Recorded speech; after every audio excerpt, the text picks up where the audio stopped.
درود کا ایک معنی ہمارے پنجابی والوں نے کیا ہے، وہ کہتے ہیں اس کا مطلب ہوتا ہے کسی ہستی کے موجودہ مقام کو پہچاننا، کسی ہستی کے موجودہ مقام کو پہچاننا اور اس سے اگلے رتبے کی خواہش دل میں رکھنا۔ اب پوری کائنات کے اندر کون ہے جو سرکار کے موجودہ مقام کو پہچانے؟ میں کیسے سمجھاؤں یہ درود کا معنی آپ کو؟ عزیزان گرامی قدر، ہمارے اردو والوں نے یہ معنی کیا ہے کہ اس کا ایک مطلب ہوتا ہے کسی ہستی کے موجودہ مقام کو پہچان لینا اور اس سے جو اگلا رتبہ ہے اس کی خواہش دل میں رکھنا، اس کا نام درود ہے۔ تو کائنات میں کوئی ایسی ہستی دکھاؤ تو صحیح جو سرکار کے موجودہ مقام کو پہچانتی ہو۔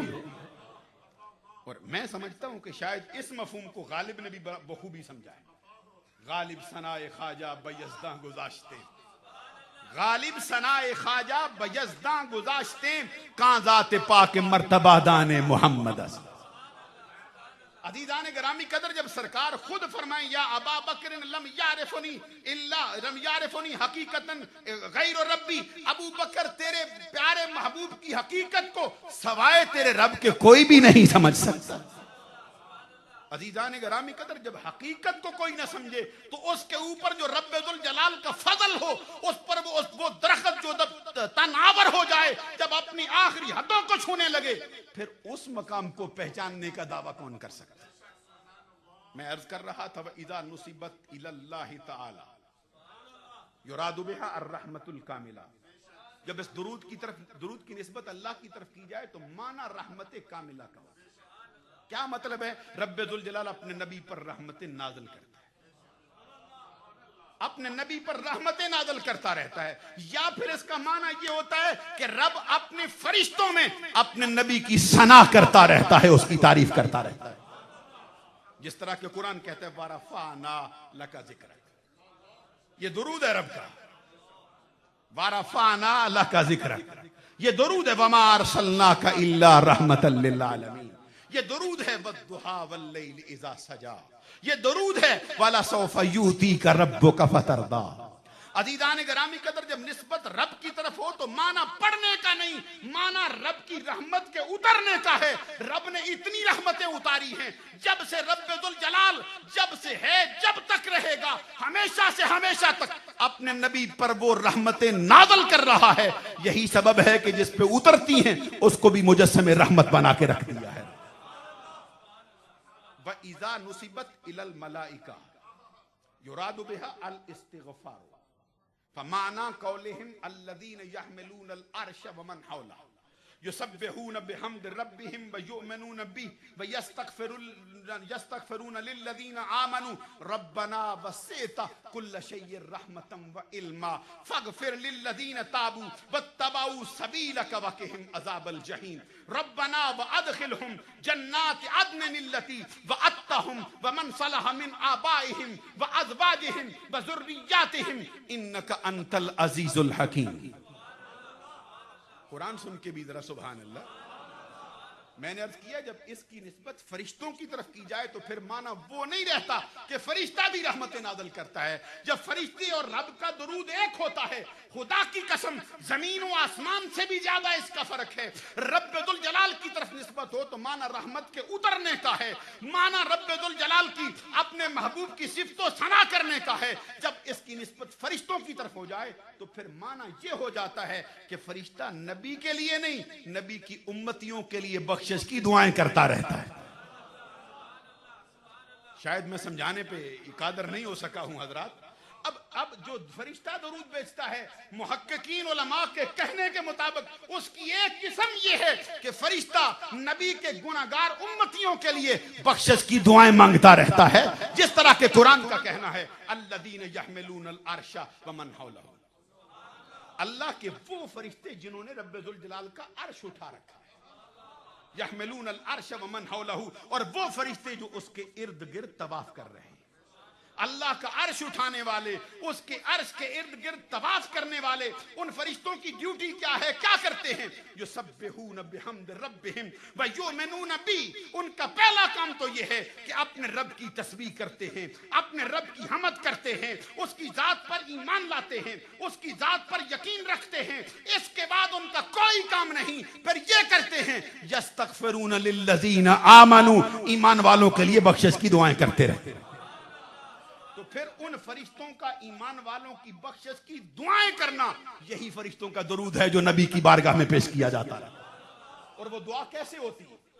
یستغفرون للذین آمنوا ربنا، یستغفرون للذین آمنوا ربنا وسعت کل شیء رحمتا وعلما۔ وہ کیا کہتے ہیں؟ رب ذوالجلال، تیرے علم نے، تیری رحمت نے کائنات کی ہر شے کو اپنے گھیرے میں لے رکھا ہے۔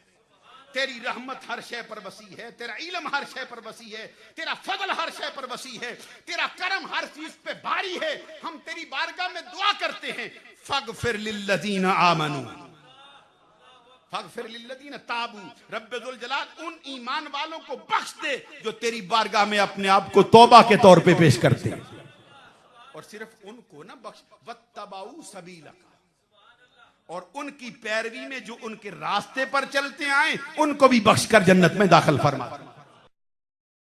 واقعہم عذاب الجحیم، فرشتے کی دعا تو دیکھو، فرشتہ کہتا ہے مولا اس محبوب کے امتی کو بخش دے، اس کے گناہ معاف کر دے، اس کو بھی بخش، اس کے پیچھے آنے والے کو بھی بخش۔ یہاں پہ صرف اللہ اپنے برگزیدہ فرشتے اللہ کے برگزیدہ بندوں کے لیے نہیں، جو ان کے پیچھے لگ جائیں ان کے لیے بھی بخشش کی دعائیں کرتے ہیں۔ یہ بھی درود۔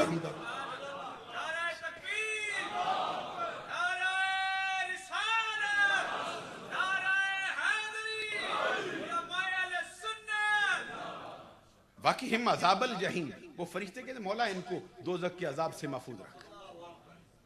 حضرات دیکھیے تو صحیح، تمہارا اور تمہارے نبی کا تعلق کتنا گہرا ہے۔ توجہ ہے نا حضرات؟ تھوڑی سی بات مشکل ہے، بڑی آسان ہو جائے گی آنے والے وقتوں میں جب میں بارگاہ مصطفیٰ میں لے کے چلوں گا آپ کو۔ عزیزان گرامی قدر، میں یہ بات عرض کر رہا، تمہارا اور تمہارے نبی کا رشتہ کتنا گہرا ہے۔ فرشتہ یہ کہے کہ مولا اپنے محبوب کے امتیوں کو دوزخ کے عذاب سے محفوظ رکھ، تو قرآن کہتا ہے، اے محققین کہتے ہیں، یہ بھی فرشتے کا درود ہی ہے جو بارگاہ مصطفیٰ میں پیش کر رہا۔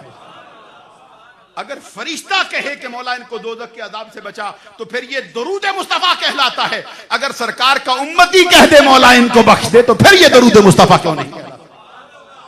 ربنا وادخلهم جنات عدن التي وعدتهم ومن صلح من آبائهم وازواجهم وذرياتهم انك انت العزيز الحكيم۔ وہ فرشتہ کہتا ہے مولا ان کو اپنی جنت کے اندر داخل فرما، اور وہ جنت جس کا تو نے ان سے وعدہ کیا ہوا ہے، اور صرف ان کو داخل نہ کر، ان کے نیکوکار والدین کو بھی داخل کر دے، ان کی اولاد کو بھی داخل کر دے، ان کی بیویوں کو بھی جنت میں داخل فرما۔ عزیزان گرامی قدر، میں یہ عرض کر رہا تھا کہ جب فرشتے کی طرف اس کی نسبت ہو جائے تو پھر معنی اور ہوتا ہے، اور وہ کیا ہے کہ فرشتہ سرکار کے امتیوں کے لیے بخشش کی دعا کرتا ہے۔ وَإِذَا نُصِبَتْ إِلَى الْمُؤْمِنِينَ يُرَادُ بِهَا الدُّعَاءُ، جب اس کی نسبت ایمان والوں کی طرف کی جائے، جو تم درود و سلام پڑھتے ہو، توجہ ہے نا حضرات؟ جب ایمان والوں کی طرف اس درود کی نسبت کی جائے تو پھر معنی وہ بھی نہیں رہتا، پہلا تو ہو ہی نہیں سکتا، اب آخری معنی کیا رہ گیا؟ وَإِذَا نُصِبَتْ إِلَى الْمُؤْمِنِينَ يُرَادُ بِهَا الدُّعَاءُ فَمَعْنَا قَوْلِهِمْ اللَّهُمَّ صَلِّ عَلَى مُحَمَّدٍ وَعَلَى آلِ مُحَمَّدٍ فَمَعْنَا قَوْلِهِمْ مَوْلَايَ صَلِّ وَسَلِّمْ دَائِمًا أَبَدًا عَلَى حَبِيبِكَ خَيْرِ الْخَلْقِ كُلِّهِمْ وَمَعْنَا قَوْلِهِمْ مصطفیٰ جان الرحمت پہ لاکھوں سلام، شمع بزم ہدایت پہ لاکھوں سلام۔